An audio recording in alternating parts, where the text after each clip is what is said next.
on reaching Moscow after her meeting with Rostov. Princess Mary had found her nephew there with his tutor, and a letter from Prince Andrew giving her instructions how to get to her Aunt Malvintseva at Voronezh. That feeling akin to temptation which had tormented her during her father's illness. Since his death, and especially since her meeting with Rostov, was smothered by arrangements for the journey. Anxiety about her brother, settling in a new house, meeting new people, and attending to her nephew's education. She was sad. Now, after a month passed in quiet surroundings, she felt more and more deeply the loss of her father, which was associated in her mind with the ruin of Russia. She was agitated and incessantly tortured by the thought of the dangers to which her brother, the only intimate person now remaining to her, was exposed. She was worried too about her nephew's education, for which she had always felt herself incompetent.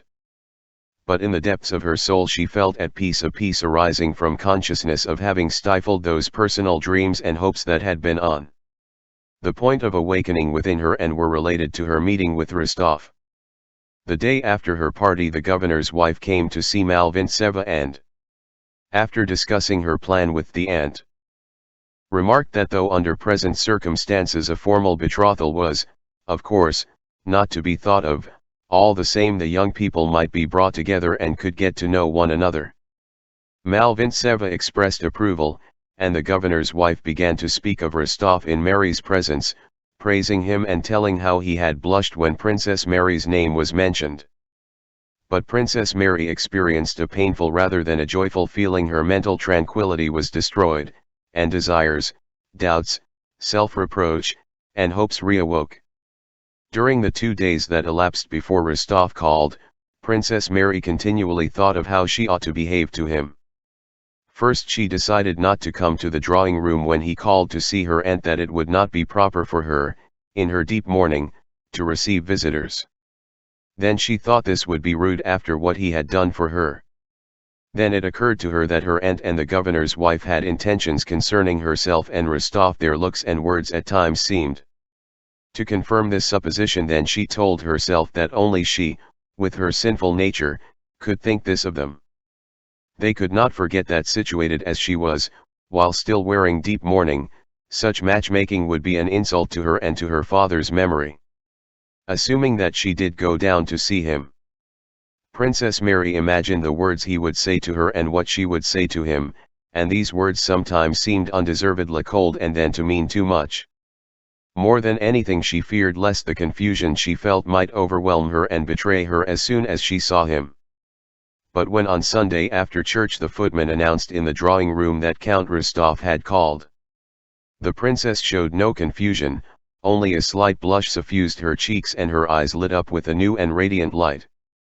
"You have met him, aunt," said she in a calm voice, unable herself to understand that she could be outwardly so calm and natural. When Rostov entered the room, the princess dropped her eyes for an instant, as if to give the visitor time to greet her aunt, and then just as Nicholas turned to her she raised her head and met his look with shining eyes. With a movement full of dignity and grace she half rose with a smile of pleasure, held out her slender, delicate hand to him, and began to speak in a voice in which for the first time new deep womanly notes vibrated. Mademoiselle Bourienne, who was in the drawing room, looked at Princess Mary in bewildered surprise. Herself a consummate coquette, she could not have maneuvered better on meeting a man she wished to attract. Either black is particularly becoming to her, or she really has greatly improved without my having noticed it.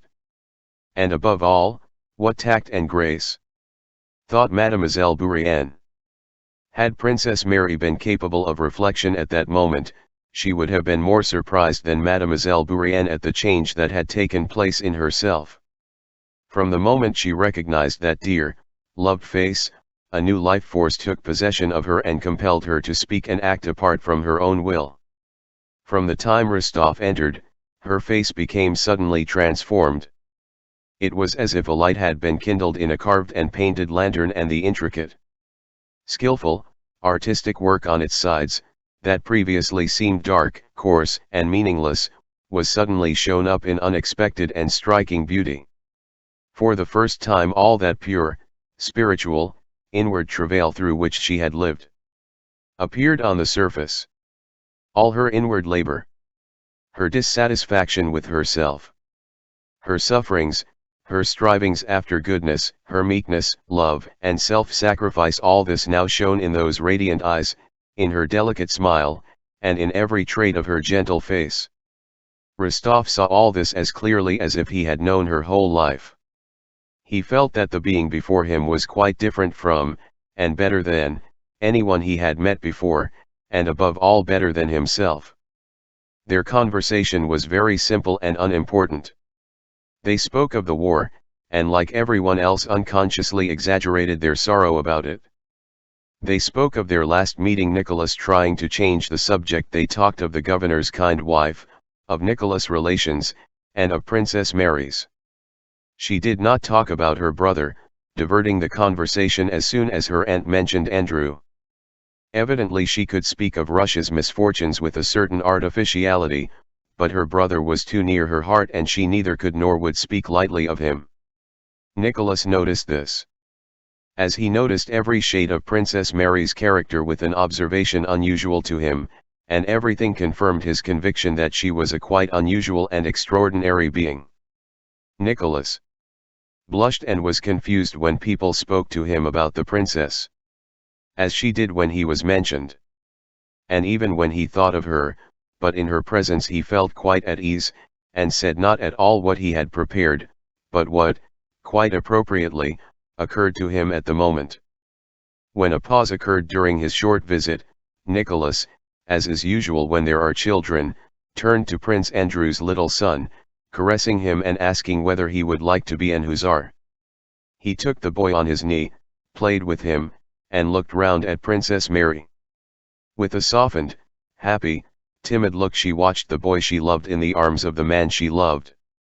Nicholas also noticed that look and, as if understanding it, flushed with pleasure and began to kiss the boy with good-natured playfulness. As she was in mourning, Princess Mary did not go out into society, and Nicholas did not think it the proper thing to visit her again. But all the same the governor's wife went on with her matchmaking, passing on to Nicholas the flattering things Princess Mary said of him and vice versa, and insisting on his declaring himself to Princess Mary. For this purpose she arranged a meeting between the young people at the bishop's house before Mass. Though Rostov told the governor's wife that he would not make any declaration to Princess Mary, he promised to go. As at Tilsit, Rostov had not allowed himself to doubt that what everybody considered right was right. So now, after a short but sincere struggle between his effort to arrange his life by his own sense of justice, and in obedient submission to circumstances, he chose the latter and yielded to the power he felt irresistibly carrying him he knew not where. He knew that after his promise to Sonia it would be what he deemed base to declare his feelings to Princess Mary. And he knew that he would never act basely. But he also knew, or rather felt at the bottom of his heart, that by resigning himself now to the force of circumstances and to those who were guiding him, he was not only doing nothing wrong, but was doing something very important, more important than anything he had ever done in his life. After meeting Princess Mary, though the course of his life went on externally as before, all his former amusements lost their charm for him and he often thought about her. But he never thought about her as he had thought of all the young ladies without exception whom he had met in society, nor as he had for a long time, and at one time rapturously, thought about Sonia. He had pictured each of those young ladies as almost all honest-hearted young men do, that is, as a possible wife, adapting her in his imagination to all the conditions of married life. A white dressing gown, his wife at the tea table, his wife's carriage, little ones, Mama and Papa, their relations to her, and so on, and these pictures of the future had given him pleasure. But with Princess Mary, to whom they were trying to get him engaged, he could never picture anything of future married life. If he tried, his pictures seemed incongruous and false. It made him afraid.